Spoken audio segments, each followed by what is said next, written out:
everyone, welcome back to our channel. In this video, I'm going to show you all how to deactivate your Facebook Lite account. Without any further ado, let's get right into our video. The first thing we're going to do is open our Facebook Lite app.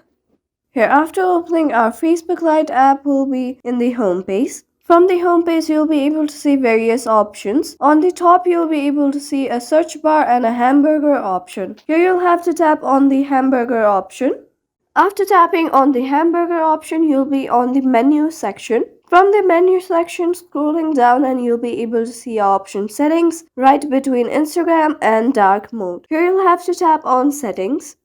After tapping on settings, here you'll be able to see various options. On the top, you'll be able to see a section account. From the account section, here on the first option, you'll be able to see personal and account information. Here you'll have to tap on personal and account information.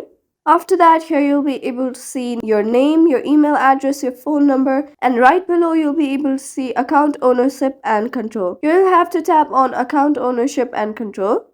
After that, here on the second option, you'll be able to see deactivation and deletion. Here you'll have to tap on the second option.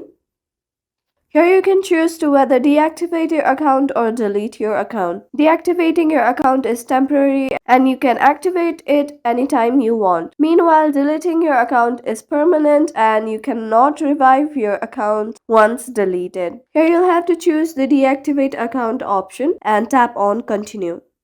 After that, here you'll be asked to enter your password for security purposes. Type your password and tap on continue. After that, here you'll get many options as to why you are deactivating your account. Some of the options being temporary and I'll be back. I don't find Facebook useful. I don't feel safe on Facebook. I spend too much time using Facebook and so on. Here you can choose your preferred one. Here I will be choosing other and tap on continue. After that, here you'll be said that you can review the following items and make any changes you liked from your messenger, your notification. You can keep using your messenger if you prefer. Here I will be skipping that part and directly go on deactivate my account. And just like that, as you can see, account deactivation successful. That was an easy step-by-step tutorial on how to deactivate your Facebook Lite account. I hope this video is helpful for you. If this video is helpful for you, don't forget to leave us a like and subscribe. Have a good day.